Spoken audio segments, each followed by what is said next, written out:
Voilà ce que c'est que l'amour en islam et le fait de tomber amoureux. L'amour dans notre religion, c'est quelque chose qui va bien au-delà des sentiments. Car très souvent, les sentiments naissent à cause de choses physiques ou de choses matérielles. Par exemple, la beauté physique, l'attirance physique, la situation financière, la réputation de la personne. Toutes ces choses peuvent influer nos sentiments.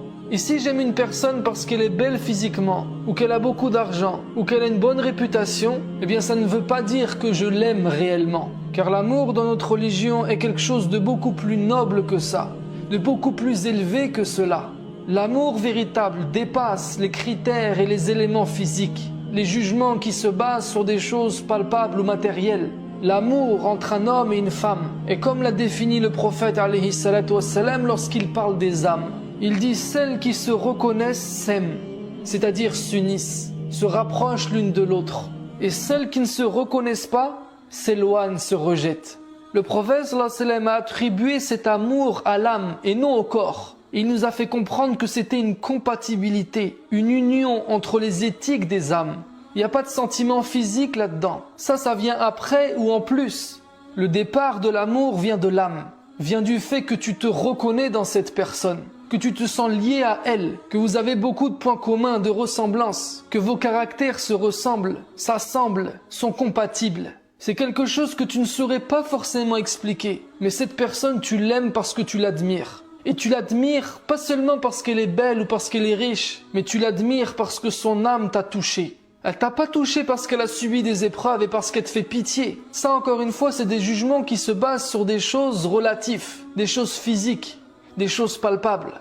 Parce que celui qui prétend être amoureux d'une femme, juste parce qu'elle est belle, le jour où il va lui arriver un pépin qui va la défigurer, est-ce qu'il va continuer à l'aimer? Non. Celui qui aime une personne parce qu'elle est riche, le jour où il va perdre son argent, est-ce qu'il va continuer à l'aimer? Non. Celle qui aime un homme parce qu'il a une bonne réputation, le jour où il va perdre son honneur ou sa célébrité, elle va le lâcher comme les gens le lâchent. Celui qui aime une personne parce qu'il lui fait pitié, parce qu'il est éprouvé, le jour où ses épreuves vont disparaître, il n'aura plus de raison de l'aimer. L'amour ne se base pas sur des facteurs extérieurs, parce que les facteurs extérieurs changent et évoluent, ne dépendent même pas de la personne elle-même. En fait, ce que tu aimes, ce n'est pas cette personne en vérité, mais c'est ce qui l'entoure. Donc attention aux sentiments, car ils peuvent être trompeurs. Surtout les jeunes. Quand on est jeune, on ne veut pas l'admettre. Mais en vérité, on ne connaît rien de la vie. On tombe vite dans la radicalité, dans la précipitation.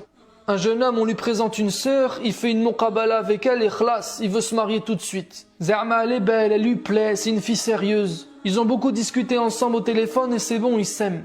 Ils veulent se marier. Alors qu'en fait, si tu fais un zoom à l'intérieur de son corps, tu vas constater que ce sont juste ses hormones qui sont en train de l'exciter. C'est juste ses pulsions qui sont en train de jouer avec lui. Ces sentiments, ils lui font croire qu'il est amoureux, alors qu'en fait, il a juste envie de passer à l'acte. Mais mon frère, si tu te maries avec une fille que tu pensais aimer, que tu pensais connaître, alors qu'en fait, ce n'était juste que des pulsions sexuelles que tu n'as pas su maîtriser, quand tu vas te marier avec elle et que ce sera fait, que vous allez coucher ensemble, en fait, tu vas t'apercevoir que tu n'étais pas vraiment amoureux d'elle, que tu n'avais pas tellement pris le temps de voir si vos âmes se ressemblaient, si vous étiez compatibles, si vous étiez faits l'un pour l'autre. Donc en fait, tu t'es précipité. Tu croyais être amoureux, mais tu ne l'étais pas. Et si c'est ça, tu vas peut-être, voire sûrement regretter. Donc attention aussi. Attention aux sentiments. L'amour dans notre religion, ce n'est pas seulement des sentiments. Et ça, il faut bien comprendre. Mais il existe aussi des gens qui s'aiment pour de vrai, qui sont vraiment faits l'un pour l'autre, qui sont sur la même longueur d'onde, qui partagent les mêmes projets de vie, etc., etc. Eh bien, ces gens-là, nous devons faire notre maximum pour leur faciliter le mariage. Parce que pour nous, musulmans, l'amour est pur. L'amour est quelque chose qui a trait à l'âme.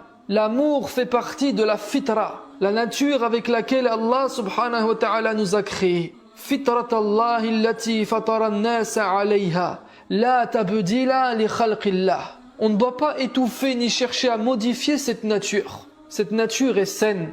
Si toi, mon frère, tu es amoureuse d'une sœur, parce que ton âme a reconnu la sienne, si toi, ma sœur, tu es amoureuse d'un frère, parce que son âme ressemble à la tienne, et que vos âmes s'aimantent l'une à l'autre, eh bien mariez-vous.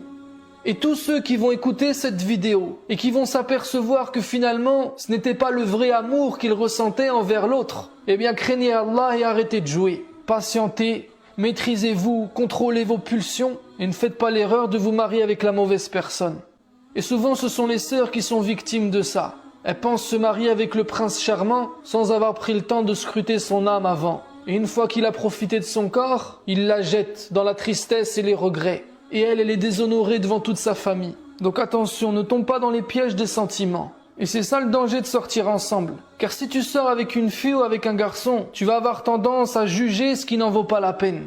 Tu vas être touché par des belles paroles, tu vas être touché parce qu'il t'a invité au restaurant, tu vas être touché parce qu'il t'a emmené en balade dans sa belle voiture, tu vas être touché par ses mots doux, parce qu'il te dit que tu es belle et que personne ne te l'avait jamais dit. En fait, tu vas être touché par ses pseudo-sentiments à lui. Mais t'as pas compris que c'était pas ça l'amour. Ça, c'est pas un amour qui dure, un amour qui rend heureux. C'est un amour temporaire. Et l'amour temporaire ne donne que des mariages temporaires.